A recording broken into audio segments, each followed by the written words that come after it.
Dacă soțul n-a fost de acord, mă scotea de la adunare, mă certa, unde te duci? Nu te mai duci nicăieri.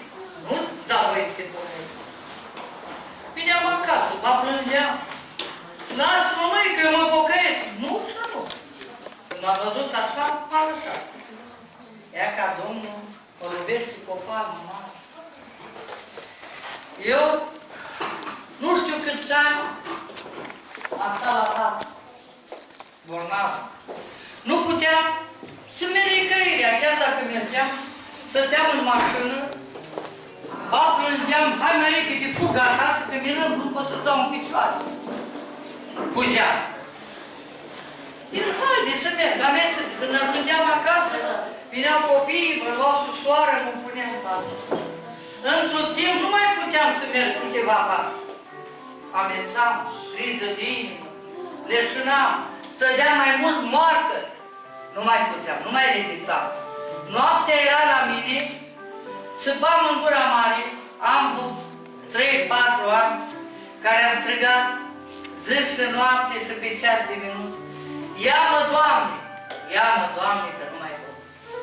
Niciodată n-am strigat sau să mă rog să-mi dea sănătate. Dacă vinea cineva și îmi spunea să-ți dea Dumnezeu sănătate, să te îndreaptă Dumnezeu, eu spuneam, plecă de aici dinaintea mea să nu te văd. Roagă-te să mor mai repede. De noi, dacă știi un doctor să-mi facă o injecție să mor, că nu mai repede. Nu mai pot și nu mai pot. Ia că într-o zi, vine unul de la Baia Mare. L-am cunoscut în viața mea. Și-au venit și-au spus. Ești bolnavă, da. Soră, sunt trimis la 3 femei. Văd că tu ești prima și alea două nu le mai știu. Care sunt, dar trimit pentru 3. Și îmi citește și cum îmi citește, cum lasă. Ăștia încep femei să se sperie tot, să pună mâna pe mine, să vadă ce am. Bărbatul meu plângea. Nu pune, Doamne, și nimeni a lăsat așa că-i dragă lui Dumnezeu și Dumnezeu vrea să o ia. Chiar la doctor, dacă vede, chiar nu se vindecă. Lăsați-o în pace. Și-o venit el cu cartea, o citit, m-o atins și mi-am revenit. După aceea, când o plecat, iar rău. Iar rău, de ce mergeam rău în continuu, Mă duceam la doctor, găsându-mi ceroză 3 tipuri. Ceu, beu și beu. Sunt și cancer la piept, arterită la picioare, ceroză la ficat. Toate bolile de pe lumea asta le aveam, care nu mai știam ce cu mine. Eu nu rugam decât moarte. Și ea, dacă într-o zi, fiind rău, ce face soțul? Eu plângeam. Îmi strânge toate icoanele din casă să le taie cu topor. Eu încep și mă rog și plâng. Veronica mea, dă-te și nu fă chestia. Lasă că Dumnezeu vrea așa, să vezi cum mă vindec eu, să nu tai icoanele, și mă rog, și mă blestem, și lasă icoanele în pace. Cine aduna? Dar îmi merg cum pe perete. A rămas o parte pe perete care m-a blestemat să nu mai vede, și o parte a rămas strânsă. Și eu că căzând la pat aproape, nu mai de mâncat, nu mai mâncam. Să bam și rădeam cât mă ține gura și vecinii de acolo să speriam. Mama voastră, că moare mama voastră. Moare. Și plângeam și țipam, Doamne, mamă, cât ai trăit pe pământ, eu nu-ți mai dau de pomană. Că tu, mamă, nu te duci la Dumnezeu să te rogi să mă ia, eu de pomană nu ți-ai mai dat. Ce mort auzam că moare? Doamne, poate mă rog la asta, poate ăsta mă va lua. Doamne, și mă rugam ca să mă iei. Și ea, ca într-o bună zi, primesc un mesaj la Baia Mare. Și-mi spune, soră, dacă tu până de Paști nu te botezi și și nu te pocăiești, tu nu ajungi partele. Vei muri. Acum bucurii pe mine. Da, bine că mi-a îndeplinit Dumnezeu mesajul și voi muri. Vai, ce bucurie pe mine, Doamne! Să știi că îmi pare bine că mor. Bine, bărbatul meu acum. Trebuie să te pocăiești. Eu nu mă pocăiesc. De ce n-am mai vrut să vă pocăiesc? Am uitat. Eu trebuia să veniți să niște frați la Caudina. Nu știu dacă ai fost frate Marițel. Nu mai țin minte. De la Uniști. Și, nu? Frați de la Uniști. Da. Și trebuia 20, acum e marta, 20 să vin și eu să-mi predau de nou. Benoni, să știi că eu mă predau. Nu? Ia ca icoana din perete o visări și îmi jură. Jură că nu te pocăiești. Încep să jur. Jur că nu mă pocăiești. E boss. Jur că nu mă pocăiești. Acum, dacă primești mesajul ăla, eu ce spun, Benoni? Cum să mă pocăiesc dacă eu am luat jurământ înaintea icoanei? Și icoana m-a jurat. Cum să mă pocăiesc eu, mai Benoni? Nu! Trebuie să te pocăiești. Dar bucuria mea că mor. Eu nu vroiam din cauza că vroiam să mor. Să mă pocăiesc. Vin copiii plângând. Ce vezi de mamă și spui că ne iubești? Că tu nu ești mamă bună pentru noi. Cum cauți să ne lăși să vezi? Și ea primește mesaj copiii. Să știi că casa voastră mi-a trimis mesaj Domnul să trimite pe telefon. Este toată îndoriată. Nu ajunge mama de Paște. Casa voastră să respecte. Mi-aduc aminte că cu ceva timp în urmă plângea fratele meu Benone. Unde mergea, lacrimile erau haina lui. Frații mei, vreau doar atâta să vă zic. Poate aici sunt în sala asta oameni care sunt teologi. Și poate ați spus, păi ce prorocul trebuia să-i spună să dea cloțet? Doar Iisus trebuia să scuipe pe ochii oricului. Dacă Dumnezeu așa hotărăște. Dacă El a tot înțelepciunea Lui. Eu vă las să minuni. Văd 2 minuni. Eu vă las 2 minuni. Și Domnul să fie înălțat. Fraților, tânărul bogat vine la Domnul Iisus și spune: cine mai lipsește? Nu cunosc legea. Și vreau să vă spun un lucru. Maria Magdalena a știut să îngenuncheze. A știut să îngenuncheze la picioarele lui Iisus. Și omul care îngenunchează, cu adevărat, spune: Domnul, Tu ești bucuria. Vreau să vă spun adevărat. Chiar dacă v-ați oscotat de toate, ați avut de toate, pentru cei care nu aveți pe Iisus, nu veți avea niciodată bucurie. Bucuria care o au oamenii ăștia bătrâni, cu defecte, cu slăbiciuni. Maria Magdalena a îngenunchiat și s-a întâlnit moartea cu viața. Ea era condamnată și tu ești condamnat. Vreau să nu uiți un lucru. Spunea fratele meu Maricel: cine este Iisus? Dar cine este Iisus pentru tine? Este Iisus Dumnezeu. Doresc din toată inima să luați cuvintele. Este Iisus Dumnezeu. Doresc din toată inima să luați cuvintele acestea ale noastre. Nu suntem oameni cu școală. Nu suntem oameni mari. Dar Iisus ne-a dat cel mai minunat lucru. Spune: Doamne, ajută-ne să te slușim. Mi-aduc aminte când, cum 15 ani în urmă, 16 ani în urmă, știți cum, eu venisem din străinătate și credeam și eu că am și eu ceva bănuți. Eu n-am avut toată viața mea mai mult de 2-3 mii în buzunar. Și nici nu-mi doresc să am. 8 ore am trăit fără inimă, fără ca inima mea să bată o secundă. 8 ore. Uitați-vă la mine. Și dacă vreți să vedeți realitatea, pot să îmi dau cămașa. Și să vedeți că sunt tăiat aproape jumătate de metru. Și n-am știut lucrul acesta că sunt bolnav. N-am știut. Am săpat o groapă banală și am văzut că obosesc. Și când am văzut că obosesc, am zis, ce-i cu mine? Am 1,83 m și 110 kg. Cum să obosesc? Și am zis, Doamne, nu se poate. Și m-am dus să fac un control la inimă. Și doctorul de inimă mi-a spus că mă doare stomacul. Și mi-a făcut control la stomac. Cel de la stomac mi-a spus că mă doare capul și mi-a făcut control la cap. Altul mi-a zis că am niște probleme.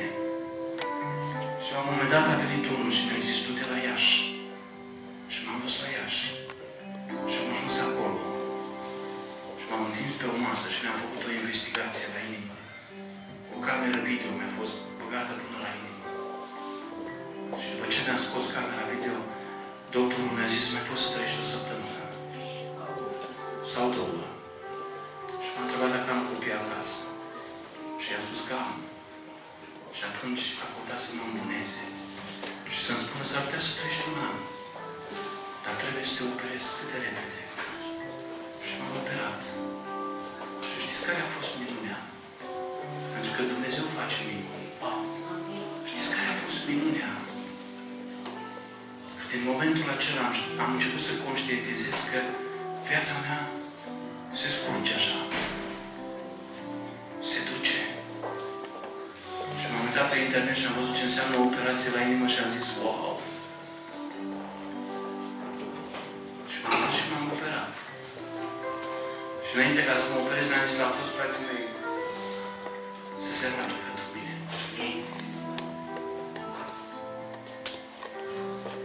Am plecat cu credința aceasta că rugăciunea lor și a noastră va schimba planul lui Dumnezeu cu privire la viața mea. Și cu zi înainte de a mă opera, un păstor mi-a dat telefon și mi-a zis, prietenul nostru a murit. De aceea școală pe care tu o ai a căzut și a murit. Și atunci a zis, Doamne, slavă ție, mi-ai dat o șansă. Și i-am pus pe frază să se roage, i-am spus anestezistului că sunt peste 2.000, 3.000 de oameni.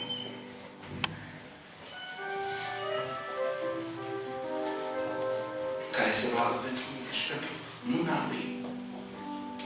Și el s-a uitat așa la mine și a zis, cum așa? Care se roagă pentru mine și pentru mâna lui. Și el s-a uitat așa la mine și a zis, cum așa? Și știți, înainte de operație trebuie să semnez o foaie, nici n-am mai semnat-o. Și m-a chemat dimineața, veni la mine, m-a luat în brațe, m-a întins pe masă și mi-a zis, ce vrei să faci? Și am zis, lasă-mă să mă rog.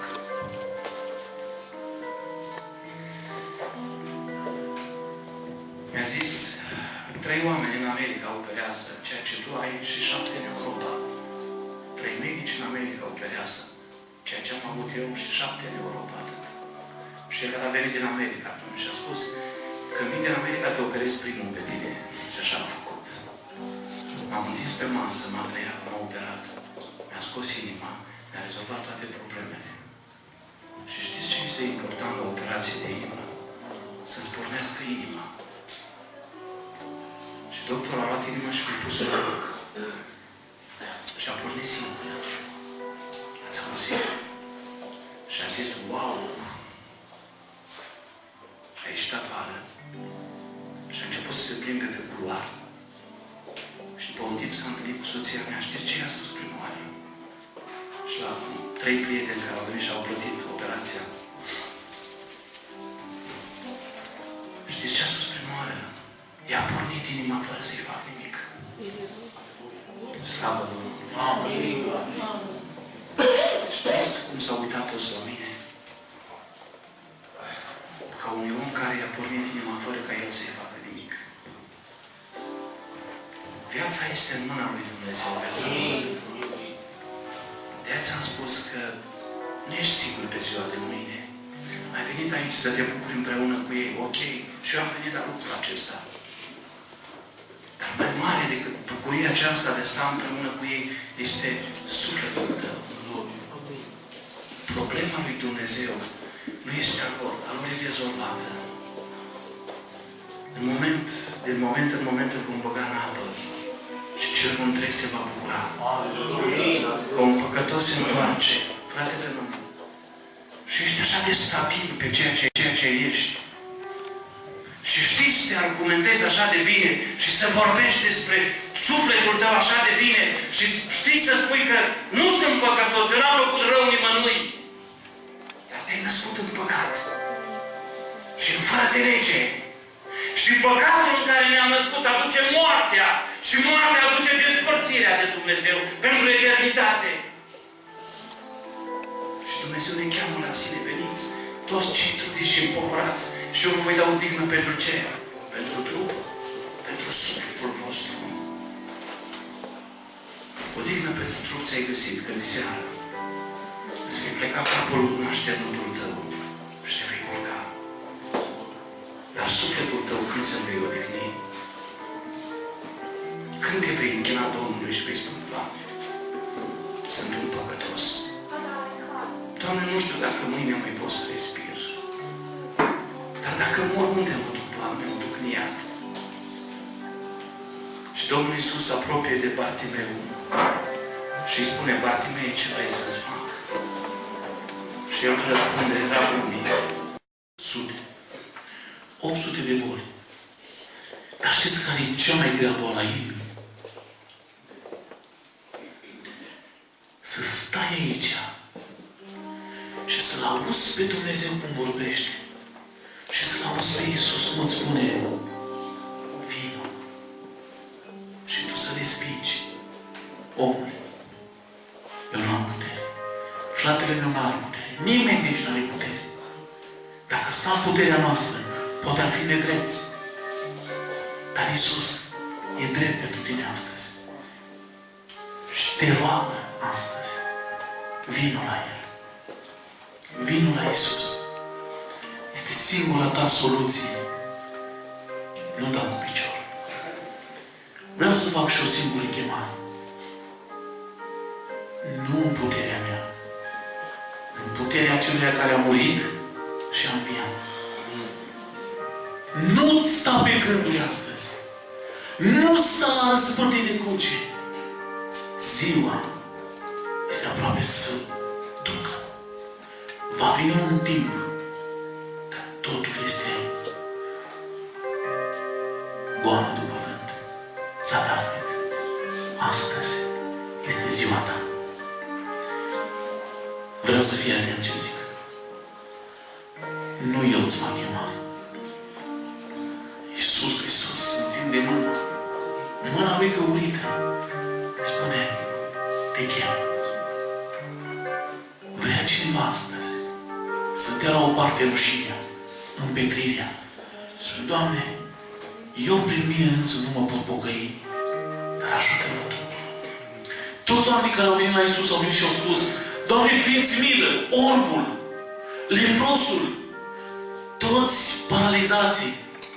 Și știi ce a făcut Iisus? Tu unde ai venit astăzi? Vino la El. Dacă e un singur om, ridică-ți mâna sus. Ridică mâna sus pentru Cer. Ridică mâna sus pentru Iisus. Ridică mâna sus pentru pacea ta și împăcarea ta cu Dumnezeu. Nu ți-l pe inima. Domnul să vă dea mult har. Invităm frații mei la jur și mă bucur mult, frații mei, că ați fost prezenți cu noi. Binecuvântarea să vă dea Dumnezeu. Nelu, ești un frate scump pentru noi. Și toți sunteți scumpi. Din pricina sângelui scump al Domnului. Ei sunt cei mai tineri, frați, de fapt. Sora Jubinei e mai mare ca tine, frate. Ce dacă tu ai 70? Mai da? E mai înaltă? Vrem, frații mei, să lăsăm frații să mai cânte o cântare și să ne pregătim de înmormântarea fratelui nostru vechi. Aleluia! Fraților, dați slavă Domnului și aș vrea să pregătim pe fratele nostru. Amin.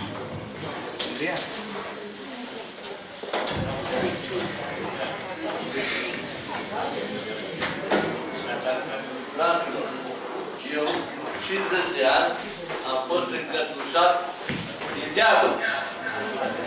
50 de ani am fost încătușat. Am păgătuit, am umblat, am făcut fel de minuni. Deci am fost încătușat de el. Și el totuși comanda tot ce să fac. Deci toate păcatele care se făceam, le făceam datorită lui, că eram încătușat. Astăzi să bucură cerul și mi-am luat cătușele Iisus Hristos și le-au aruncat. Să nu se mai apropie la benone. A fost benone vechi, acum este benone nou. Nou. Și se bucură cerul că este. Sunt unii care spune, dacă mă pocăiesc, ce iau?